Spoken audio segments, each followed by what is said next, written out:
Greetings, my noble knights, it is I, Blaze Templar, and we are here for Week 6 of the UAPB.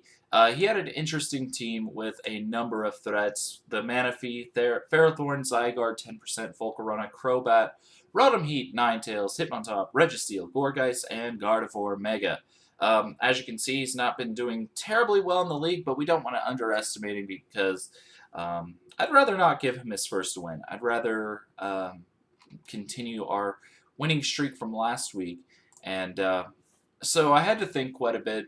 What are his big threats? Obviously, the Manaphy is pretty huge. So that's something I have to deal with, is Manaphy. The other things I have to deal with are the Volcarona. That's actually a pretty big threat.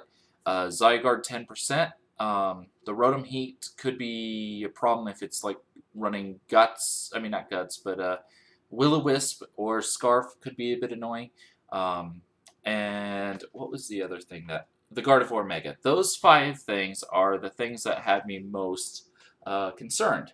Crobat could be a problem, but I have ways around that, and I'll talk about that in a bit. Registeel, annoying mostly, but, you know, Gourgeist, I'm not terribly worried about. But, yeah, gotta prepare for it anyway. And looking at his team, I noticed one thing right off the bat. He has absolutely nothing to deal with Ghost-type attacks. So, obviously, Cofagrigus was a great choice for me, and as he doesn't have the best speed tiering, I decided I don't need to bother with running negative speed nature, but I will go ahead and boop, drop those EVs to 0 just because it's nice. Makes the speed minimized despite not having the negative speed nature. Trick Room, Shadow Vault, Nasty Plot, and Substitute with the leftovers. Now, I put Substitute on the set because, again, I don't really need a next attack with this set, as Shadow Ball has Stab, plus it hits for neutral to super effective.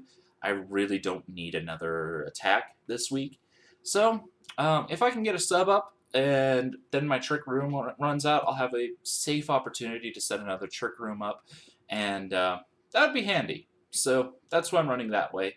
And again, it hits everything for neutral to super effective. So yeah, that'll be really nice. I also decided Gardevoir, I'm going to actually do something a little different with it.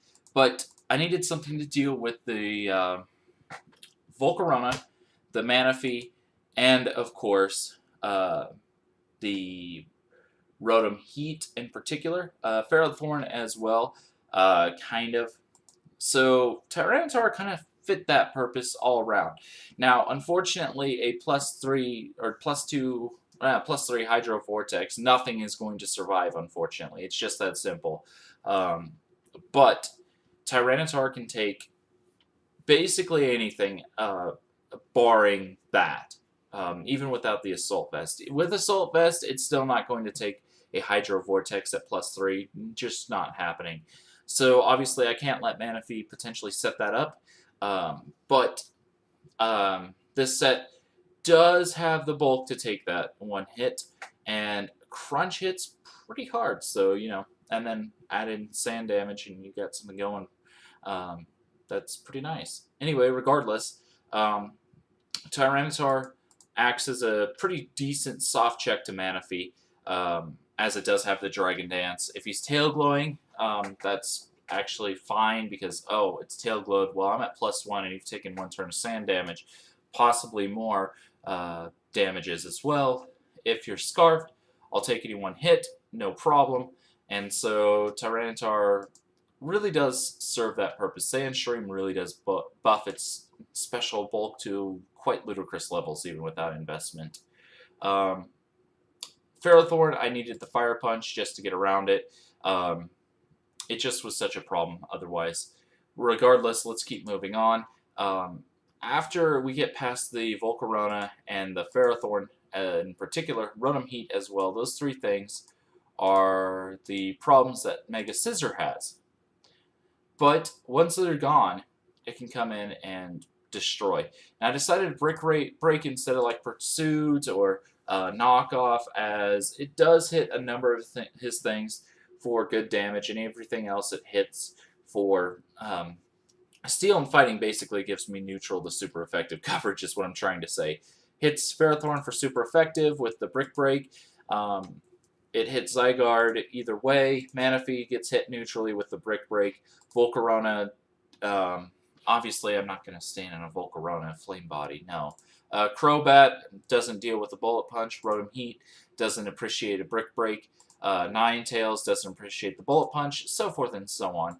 And I just wanted this thing to hit as hard as possible. I'm not really thinking about having it be super bulky for the obvious reasons of I'm going offensive this week instead of like bulk. I did decide to run Roost because, you know, Scizor does have naturally good bulk, and getting a Roost off could continue the sweep or let me take a hit and support my team with it.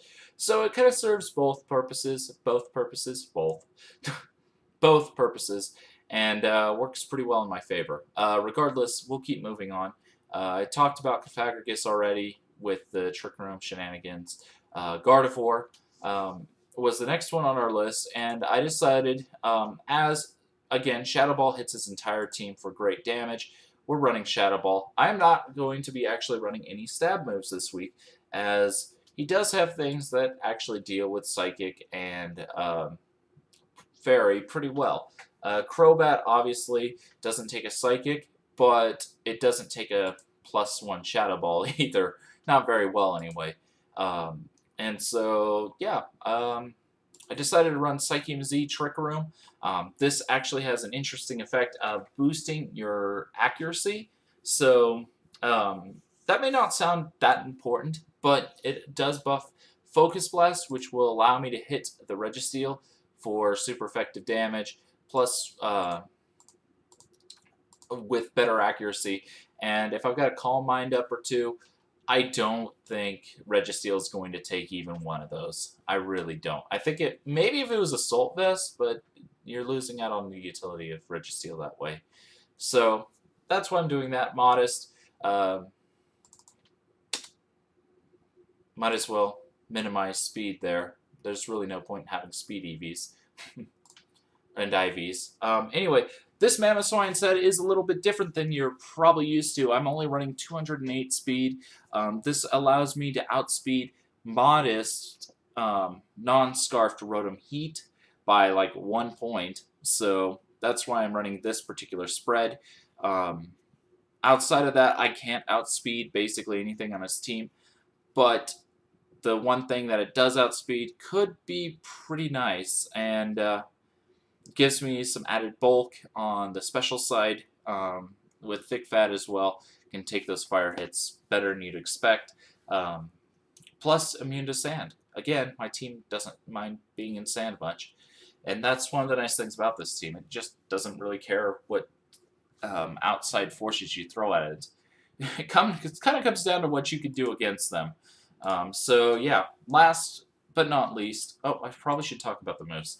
Ice Shard for priority, obviously, great choice for me to have that priority, as if I'm not outspeeding under Trick Room, I'm probably not outspeeding, so I need to have a good amount of priority. And Ice Shard kind of fits that build pretty well. Earthquake hits a lot of his Pokemon for super effective damage, like the Registeel. It hits a lot of his other Pokemon for just strong damage, like the Volcarona. If Crobat decides to roost, which I doubt he'd want to do on a Mamoswine, but if I read that for some reason, I can go for it. Obviously, I probably won't. I can just Icicle Crash or Ice Shard, excuse me, or Rock Slide. Rock Slide plus Ice Shard hits basically his entire team for great damage. The only thing that could take Ice Shard and being super effective damage is probably that Gourgeist. But, you know, I'm running Expert Belt just to give it that little bit of extra power without taking Life Orb damage. I like Life Orb normally, but I'm just a little iffy in this particular league thanks to some of the shenanigans that have happened earlier on. So being a little more reliable while still keeping as much power as possible. Anyway, last but not least is Conkeldurr, Assault Vest and Guts. So burn me, poison me, whatever, I don't care. You're just going to power me up. Thunder Wave, that's great. Now I'm even faster in Trick Room. I'm having fun with that. and my power's gone up by 1.5 times. I really don't care what you throw at me. Anyway, knockoff hits a lot of his Pokemon for good damage, plus it gets rid of their item, always handy. Drain Punch just to get our health back, plus it hits like Ferrothorn, Manaphy, Volcarona, Zygarde. Hits basically everything, barring like Crobat, for at least some damage, and Gourgeist obviously, but knockoff for that. Rock Slide does cover the Crobat and the Volcarona really nicely as well. So we have all that going, but that's kind of why I have that set the way I do. And then Mach Punch, again, priority, great thing to have. And so that's kind of the team. We'll see when the battle actually happens, but here you go. I'll see you guys next time. Later.